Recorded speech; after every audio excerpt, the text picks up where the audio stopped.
Welcome back to Inside the Game with CNHI Sports. I'm George Bremer of CNHI Sports Indiana, and we're going to get you caught up with all the headlines from around the sports world. Our first stop is Boston and Bill Burt.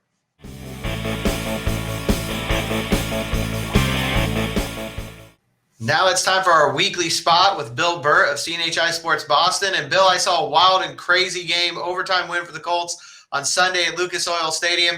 You've been a fan of this Colts team. You've been kind of supporting them the last couple of weeks. What did you see from Indianapolis on Sunday? As I told you a couple of weeks ago, what's impressed me most is that this isn't like a one-hit wonder. Like we've seen some teams look good, almost like a Tampa Bay looked really, really good, then really, really bad. The Colts have been pretty consistent here, other than one blip 3 weeks ago, a couple of weeks ago. I look at the game yesterday specifically, and what impressed me was that the first half was horrible. Their defense was not very good. Phillip Rivers was okay, but they really had no theme to their game, and it looked like a same old Colts. And then what we had come to find out is the second half we saw the Colts, and we saw great defense. We saw Green Bay and Aaron Rodgers look like that inconsistent quarterback and inconsistent team we've seen lately.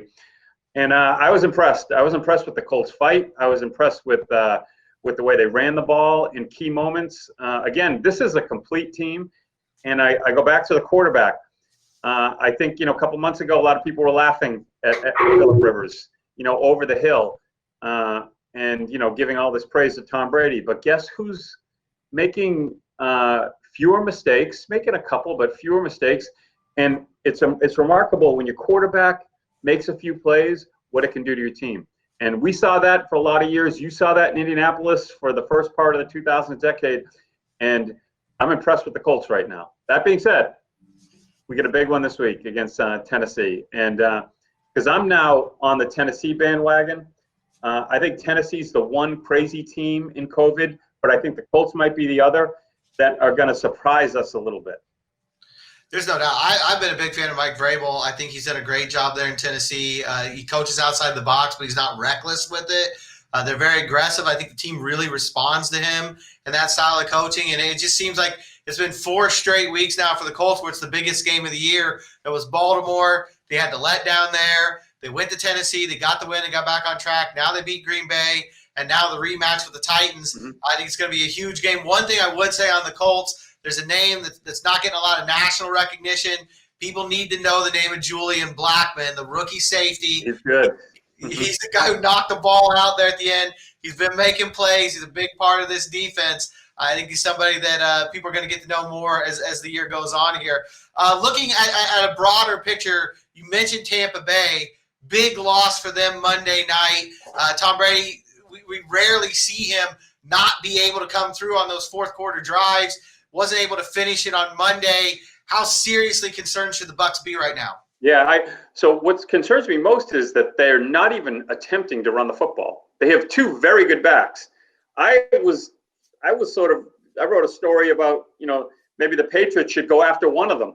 And I think that's the kind of back the Patriots would need, sort of the power back there, Leonard Fournette.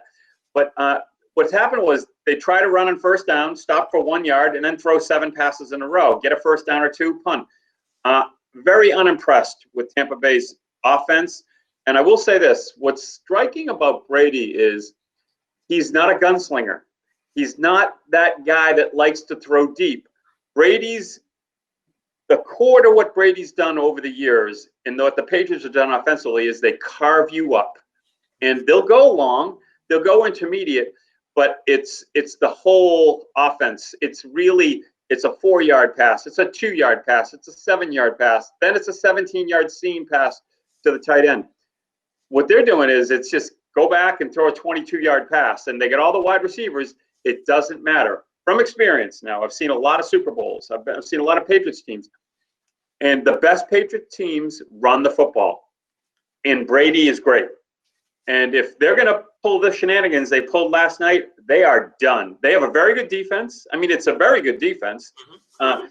They're really a well-rounded team, but they just start falling in love with all these wide receivers. And That's why, you don't need 3 superstar wide receivers. You need 1 superstar, and then you need a couple guys that aren't into it, and then you get a couple tight ends. They have a team. They didn't really need Antonio Brown. I love him. I think he'll end up working out. But that team has got to figure out its identity because they don't know what it is right now. Yeah, it's a bad time to be struggling and searching for that, especially with the playoff race starting to heat up in every conference. One more thing I want to get to before we let you go. Your team up there in New England had some momentum in the previous weeks, lost it against the Texans on Sunday. What did you see from the Patriots, and how concerned are you about them moving forward? Well, they were my team when they were winning Super Bowls. They're not my team now. I'm just kidding. So they look. They had played themselves. I mean, again, 3 weeks ago I said it's over. 2 weeks ago I said it's probably over, and then they beat the Ravens, and they did it in impressive fashion, and in control of most of the game. So I started looking at them differently. Then we see the Patriots that we saw 3 or 4 weeks ago. Speaking about inconsistency, look, Cam Newton played a good game statistically, but threw 4 passes that were batted down, all to J.J. Watt. Has trouble throwing screen passes, which is weird. He's got weird form and whatnot. I like Cam. I think he's been a great teammate. And I'm not even blaming the offense per se. The defense was horrible at key moments. I mean, it was horrible, allowing, and I don't want to say allowing, but just too many easy first downs for Houston, specifically in the second half. They controlled the clock. They controlled the game. So I think it's officially over. Belichick was not upset after the game. He's usually, goes into mode of where he's, doesn't want to talk. He was willing to talk. He was very, very good to both teams, which tells me he knows what he's got here. And he's building towards next year. And now it's a tryout. Cam Newton's basically trying out. And I wrote this in my column on today, was he's 1 for 5 in games he had a chance to win. 1 for 5. That's not good enough if he wants to be quarterback of this team going forward. He's looked good. He's a great teammate. He's got a great attitude. He's a great guy, better guy than I thought he was. But this isn't about good guys. This is about winning. Absolutely. Well, I know it's a short week for everybody with the holiday in there, so we'll let you go. Thanks a lot. Have a happy Thanksgiving, Bill. We'll talk to you again next week. Happy Thanksgiving to the family, especially Heather. Take care. Thanks a lot. Thanks again to Bill for joining us. You can follow him and the New England Patriots coverage at Burt Talks Sports. You can follow me on Twitter and the Indianapolis Colts at GM Bremer. Now let's get a college perspective and head out to Kevin Brockway of CNHI Sports Indiana and Elton Hayes of CNHI Sports Pennsylvania.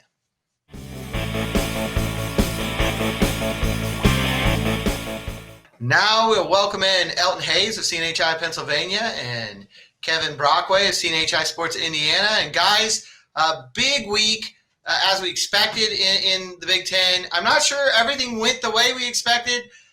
IU obviously proved that they are able to compete with anybody in the country, losing by just a touchdown to Ohio State. And then Northwestern rises up and knocks off Wisconsin and takes control of the Big Ten West. Where do things stand now in the conference after this huge separation Saturday? I think that it's still a little bit, clear. Well, I think it's a little more clear now. I mean, I think you're talking about Ohio State and Northwestern, having their divisions to lose, basically. And I don't see any. I mean, to me, I saw Indiana as the biggest challenger to Ohio State in the East. The Western Division, you're looking at Northwestern now. They're getting it done with the defense and the veteran quarterback who is not making mistakes in Peyton Ramsey. So I think you'll see those two teams, playing at Lucas Oil Stadium on December 19th. Yeah. No, I was very impressed with Northwestern. That's a game. I'm not sure if I said it last week during our broadcast, but that's a game that I didn't think that Wisconsin would have any trouble with. Boy, was I wrong on that. Going back and I like Kevin said, quarterback plays made the world of a difference for them this year. They have a solid defense, if I'm not mistaken. That Wildcat defense didn't allow one red zone snap to Wisconsin in that game. Forced multiple turnovers, and that's just Pat Fitzgerald with his group of guys getting it done. I was very, very surprised to see that. And, I guess, Indiana is for real. We talked about I think it was 20-point spread that they put on that one. And we all were just kind of like, that's a little high.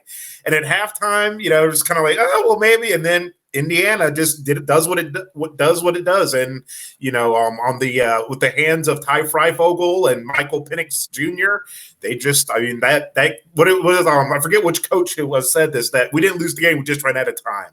And, Indiana put on a valiant effort and was just very impressed. But I think right now, as Kevin alluded to earlier, I think it's just Ohio State and Northwestern on a crash course to meet on December 12th for the Big Ten championship. But as we've seen, anything can happen. There's a lot of time still out there, and but I think right now those are probably the two betting favorites to represent the conference in their respective divisions. COVID has kind of played a co-starring role, obviously, throughout this season. Big effect on Wisconsin's campaign, big effect on Maryland, who they're hoping will be back. It looks like right now, as we film this, that they'll be able to play on Saturday against Indiana. But what's the sense around the conference right now? Is there some optimism because students are leaving after Thanksgiving that maybe it's going to be a little bit easier to get this under control? Or is there still a lot of fear about finishing out the year successfully? I think the fear is there, but I think, as you mentioned, make a great point with the large body of a large portion of the student body populace leaving campus. It makes it a little bit easier for the coaches to kind of keep an eye and just kind of keep a wrangle on things. Like I mentioned this a few weeks ago, one of the things that Coach Franklin told us a few weeks ago was. A coach that he didn't mention the name of the coach, but he said one of the guys he had talked to for a team that had a COVID outbreak said that the problem wasn't the guys they took on the road with them that week. Rather, it was the guys that were left at home and were kind of left to their own devices. So I think, with campuses clearing out, there aren't really a lot of distractions to really get involved in. I think it's the odds of containing it are a lot better now. Yeah, crazy in Ohio Stadium last week. They didn't even allow family and friends. I mean, there was no one there in the stands other than the cardboard cutouts. So it was completely empty. And their state is taking major precautions and probably will until the end of the year. They have a curfew in Columbus, Ohio, 10 p.m. curfew basically for everything but groceries and gas. So I think the states in the Midwest are. Certainly being judicious. They're being extra careful. Michigan is as well. And I think that will factor into it too. The fact that you're seeing the whole communities right now understanding that it's winter, it's cold and flu season as it is. We're going to be really careful with this thing. And, hopefully that, they'll be able to make it through the third week in December without any more interruptions. Mm-hmm. The other kind of factor that plays into all this now is basketball season's getting going around the country. I know Penn State's already lost the game. I haven't lost it on the court. Lost the game off the schedule because of COVID. Indiana's expected to play at the time that we're filming this, but the opposing head coach had a positive test, and so that's not 100% locked down. What is the confidence level right now with the college basketball season? It seems like there's a lot of challenges out here, guys. There are. I was actually excited to going back into the Bryce Jordan Center for the first time in months, tomorrow at 1:00 to see Penn State open its season against Drexel. And, a couple hours ago, John Rothstein tweeted, the CBS analyst tweeted Penn State Drexel is going to be canceled. So I'm like, hold on. So I reached out to the Penn State men's basketball SID. They sent me a statement saying that it's going to be postponed. However, we will still play VMI. Penn State's scheduled the second game of the year is against VMI on Saturday. So I still don't know. If it's a COVID concern on Drexel's end, if it's on Penn State's end, if the contact tracing measures that they have in place are pretty strict. So I don't know how that's going to work out with, games being played on Saturday, but we haven't even started the season yet. And we see around the country from coaches to players are coming down these outbreaks are taking over at schools, and we haven't even started tip-off yet. So it's going to be definitely a challenge. One thing that I think you had mentioned earlier, what will be a little bit easier to navigate with everything is the fact that the students are on campus. So these basketball bubbles can be just that, and they can be really restrictive and just watch over what these athletes are doing. Yeah, Archie Miller just pointed out on our Zoom call at Indiana, he said, hey, if we lose a game, we try to pick another one up. He thinks that there'll be a lot of that in the non-conference too, where, you may see teams that lose games now try to pick up games in December. and make it work and get to those 27 games. I think that's going to be really the key. And then especially when you're playing in a conference like the Big Ten and how competitive it is, you're going to want to get all those non-conference games that you can get to get those, rack up those wins early in the season. If you're not playing in now, I think the thing with Indiana, you look at their schedule, tremendously challenging in that they're going to North Carolina next week for the Maui Classic. They also have Butler in the Crossroads Classic and number 21 Florida State in the ACC Big Ten Challenge. So you're talking about 5 of your 7 road teams against major opponents. So it's going to be a tough grind for the Hoosiers this year, but they do bring back 4 starters. They bring back Chase Jackson Davis, who an All Big Ten performer last year. So I think that the fans are cautiously optimistic that the Hoosiers could kind of make a move up the Big Ten standings this year. So I wish I could say the same about folks in State College, but with all the turmoil that happened with Pat Chambers resigning and Jim Ferry, who's been a head coach at 4 different programs, but just kind of being thrust into that role in October, the recruiting, the class of 2021, all 3 verbal commits have decommitted. So I don't know. We'll see what happens in State College, but the optimism has definitely tapered off after the year that they had last year. I will say this, with Kevin mentioning Florida State being ranked number 21, somehow Florida State being a basketball school and Indiana being a football school is the most 2020 thing I can think of. That's good. When we look at the NCAA tournament, and we're still a ways away from that, but we can get one this year. So I think we can look ahead now and be, excited and anticipate it. Talk of it being played entirely in the state of Indiana. Kevin, you've been following this story a little bit. What are the chances that happens, and can Indianapolis pull it off? Yeah, I think so. And I think that there's been a lot of discussions behind the scenes as to how to do it. But certainly you have a number of basketball gyms, maybe not even in the metro Indiana area, but, you might get Mackey Arena and Assembly Hall involved also as a couple of places. You've got the hotel space in the area. And I think you could create a pretty good bubble environment through that for these teams. And I think that's just the key. You don't want the travel. You don't want flying to 3 different places. So I think that's why, the NCAA thought of this. I think a lot of schools thought about bubbles even before this for the non-conference schedules, but it was too cost prohibitive. So this will be the next best thing for the postseason. And it's just going to be a matter of, making the March to March and getting through this pandemic so that you can have a special March in the state of Indiana. It'd be a lot of fun. Given all the money that was lost last spring because there was no Big Ten tournament, no NCAA tournament, all the money that's currently being lost because stands are full of maybe a few thousand people instead of hundreds of thousands, how committed do you guys think the Big Ten is going to be to making sure that as much of this basketball season gets played, including that Big Ten tournament, try to get some of this revenue back? I think they're going to do everything in their power to do so. The Big Ten, the conferences, and the NCAA as a governing body. Just because I was speaking with Mike DeCourcy for a story that Kevin and I worked on earlier this summer, and that topic came up, and he was saying that the NCAA cannot survive, 2 Marchless madnesses. That cannot be. It would be. Just financially destructive to the model. So I think they're going to do everything they can in their power, explore every bubble option that's out there to see that a March Madness is played. Yeah, and to a lot of the smaller basketball-only schools and the smaller conferences too, they really rely on that revenue and those revenue shares for the athletic department budgets. It'd be horrendous for them too. So that's why I think they're trying to push forward. And it worked in the NBA. The NBA got through the playoffs. They did it in a bubble environment. But you keep your fingers crossed and you hope that. I think the bigger problem with the smaller schools right now too is testing capacity. With regards to having the financial resources to pull that off. That's a big problem right now, and that's something that's not going to necessarily go away.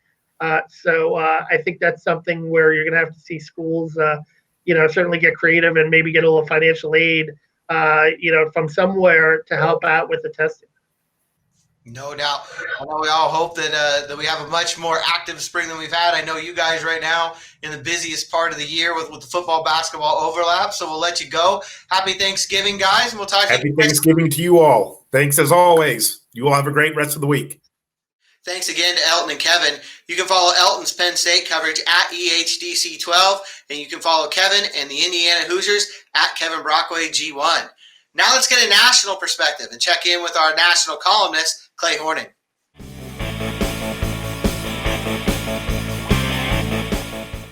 Okay, now we check in with Clay Hornet of CNHI Oklahoma. And Clay, we were just talking a little bit before we got going. We do not envy the College Football Playoff Selection Committee's job right now. This season's been so strange for so many reasons. Now you got to try to find a way to put 4 teams out in front of America and convince everybody these are the best 4 teams, and you have a solid rationale why. I'm not sure this is a task they're capable of achieving. What do you say?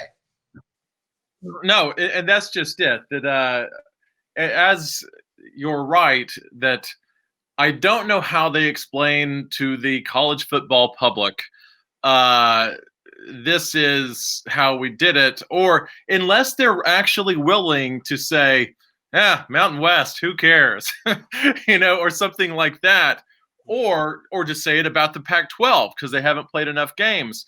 I mean, it's, when in doubt, it's usually pretty good policy to go with, the truth, as many enemies as that will make you. But yeah, it's a real mess. And now, as we were chatting before, one thing we didn't take into account is I think you've got 2 teams that clearly belong in any construct, and that's Alabama and Notre Dame. So you don't have to. It's like, and you might even be able to claim Clemson in there. I don't know about Ohio State, coming as close or being played as close as they were by Indiana. I think it was in Columbus too. And so anyway, but you've got 2 teams that look really solid, but my goodness, Clemson, Ohio State's played 4 games. And here in Norman, we're like, yeah, hey, they control their own destiny. They beat Oklahoma, West Virginia. They win their last 2 games. They have their destiny in their hands for the Big 12 championship. It's only 2 more games. Meanwhile, my Ohio State has played 4, and Oregon has played 3, and Northwestern, who hasn't lost, has played 5. I'm looking at the top 25, so I keep looking off the screen. But so it's just it's pretty crazy. I don't know how you I don't know how you create a context. What am I trying to say? I mean, just a best practices for this is how we figured it out, and who to just eliminate, because you can't begin to say we've seen enough to make a judgment, which is going to be like entire conferences, perhaps. Oh, yeah. So yeah, crazy. Absolutely. I mean, Cincinnati and BYU, how do they fit into all this? USC still undefeated in their 3-game schedule so far. It's really not something that I envy the College Football Playoff Committee at all. Those first rankings are not out at the time that we are filming right now, but they are out this week. And I think the good news for them is they get, 3 or 4 more cracks at this. So, they do get a couple test runs, I guess, to help them.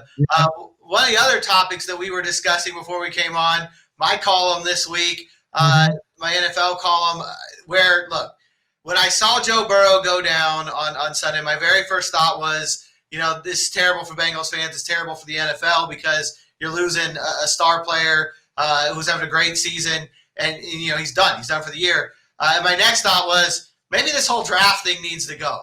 And I know that's a crazy idea, but I feel like we're kind of married to this because it's all we've ever known. What's your take on this, Clay? Mm-hmm.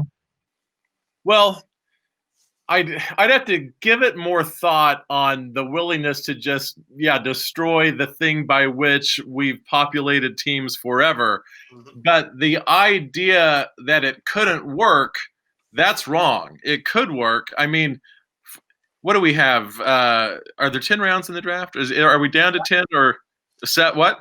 7 now. 7. We're down to 7. Okay, God, I should know these things. Anyway, 7. So I mean, you might have conceivably a team could one year have 10 or 11 picks in a 7-round draft, while other teams have 3 or 4. But it's like the people would say, oh, you can't possibly do that because then you're recruiting, and you are recruiting, then you're recruiting year round, and you have to recruit them all the way to the day you sign them. And you can't, and I mean, there's such a number of college players. How can this possibly be? There aren't nearly as many college players as there are high school players. There aren't nearly as many teams in the NFL as there are college football teams. And there aren't nearly as many people you're going to pick up in one season via this metric than a college football team signs to come 25 typically. Can't carry more than 85 scholarships. But yeah, so it could be done. And in fact, the recruiting process on the face of it, I mean, yeah, these guys would sleep in their office year round because they don't know anything better to do and they're not very good at other things. So I'm sure they'd find a way for it to take up every second of their time. But on the face of it, it's not more time consuming or a greater challenge than any college football coach faces. I was going to say at least at the Power Fives, but I'd say beyond that. I mean, in many ways, it's harder to be a coach at a lower rung where you're trying to steal from above and, you know, pick diamonds in the rough from below. So anyway, yeah, it can be done. Yeah, and I say this with full knowledge, the NFL will never do this. I mean, they make too much money off the draft, moving it around every year. There's no way the NFL is even going to consider this. But I do wonder, you know, why do we just have to accept that a player like Larry Fitzgerald has to play the majority of his career with quarterbacks who don't measure up? He's got Kyler Murray now when he's about ready to retire. But other than that, a couple of years with Kurt Warner, he's had a bunch of guys who really didn't deserve to have Larry Fitzgerald, to be quite frank. You know, I think it could be better for everybody all around if guys could kind of go where they want. You could fill some holes that way. It's not happening. I know that. But it would be interesting to see. Before we go here today, I wanted to kind of talk to you a little bit. Thanksgiving's coming up. Happy Thanksgiving, by the way. Yeah. What are some things we should be thankful for? We talked about some things that are going wrong in the sports world. What are some things that we should appreciate and be thankful for as 2020 comes to a close? I'll give you a couple. Let me jump into one last point. The worst part, if we did not have a draft, would be you'd have that much more for Stephen A. Smith and Skip Bayless and people like them I think it would be more than the draft itself to talk about, because the possibilities of who's going where would just be so endless that it would just, that might be enough for me to want to keep the draft forever. But anyway. You may have won me over with that argument as well. So one of the things I'm thankful for, the reason I thought about it is what I think is the worst thing about sports, which is what the sports talk has become. With people like Stephen A. and Skip, is they are wrong all the time. So that's one thing to be thankful about. More seriously, I tried to be thoughtful, but do you realize that only 5 Major League Baseball teams do not play on grass fields? I mean, that's pretty great. We grew up with in Pittsburgh and Cincinnati and Philadelphia and Montreal. And I mean, you know, you had a pop-up that you couldn't get to. You had to play 30 feet behind. If not, it's bouncing over your head to the wall. So anyway, baseball's played on natural grass. That's terrific. Some great voices of the game that we did not, Keith Jackson's no longer, of course. We could come up with 3, 4, 5 legendary voices. Dick Enberg has passed. Vin Scully has hung it up. But, Mike Tirico is terrific. John Miller still calls baseball. Who I'm in my managing editor's office and people are trying to call him. I'm not sure what to do. But great voices of sports continue. And here's one thing that I wrote a series about this when we went to COVID. If there's anything you want to watch, anything you've seen in your past, you're like, I'd like to see that again. You can watch it right now. You can, and to that end, you should go watch Secretariat win the Belmont again and watch people stand up and roar at the end. It was the early 1970s. The Vietnam was not completely done yet. The country was coming apart. Sound familiar? And a nation rose up for a horse, and you could watch it, and it's amazing. And I forget that legendary NBC race caller's name, but you can hear the disbelief in his voice. You should totally go watch it. If you have never heard of the horse Zenyatta, which won one Breeders' Cup Classic and lost one, go watch Zenyatta at the Classic. Last effort, amazing. Go watch the Game 5 of the 1976 NBA Finals, Suns Celtics triple overtime, amazing. Go watch Kirk Gibson hit his home run. Anyway, it's all there. It's all there. And so anyway, maybe that's what you go have your Thanksgiving dinner. If you're not around family, as perhaps you shouldn't be given COVID times, go to YouTube, or maybe your immediate family is there, so your kids are there. They know how to use YouTube. Say, find me Secretariat at the Belmont. Watch it. It's amazing. And just, when I go home in the evening, the cable situation I have sports channels from 715 to channel 727. And I go home and I start at 7:15 and I click up, and there's the MLB network, the NHL network, NBA network, both ESPNs, etc. And my point is just, there's almost always something on that's interesting. There's almost always something on that's compelling. It's not all talk. Golf Channel too. You can watch a women's tournament from Scotland, and if you sit down for 10 minutes, you'll become involved with it. So anyway, sports are still great, despite they're sort of becoming a commodity, and despite what's on ESPN from like 8 to noon every day. But it's still great. We get to write about it. They don't pay us a whole lot of money, but it's still pretty cool. So anyway, I'm thankful for that. Absolutely great. I think this year more than any other, it's great to have that distraction. I know on Sunday we had a wild game here in Indianapolis that I was able to go, and it's probably the only 3-hour period of the last, 8 months where I wasn't worried about anything but a silly football game. It was nice to kind of do it. I think it's good to kind of remember that from time to time. Clay, thanks a lot for your time. You bet. Thanksgiving, and we'll talk again next week. Happy Thanksgiving. See ya. Thanks again to Clay. You can follow our national columnist at Clay Horning. And thanks again to all of you for joining us. We hope you have a happy holiday weekend. Stay safe. We'll see you again all next week.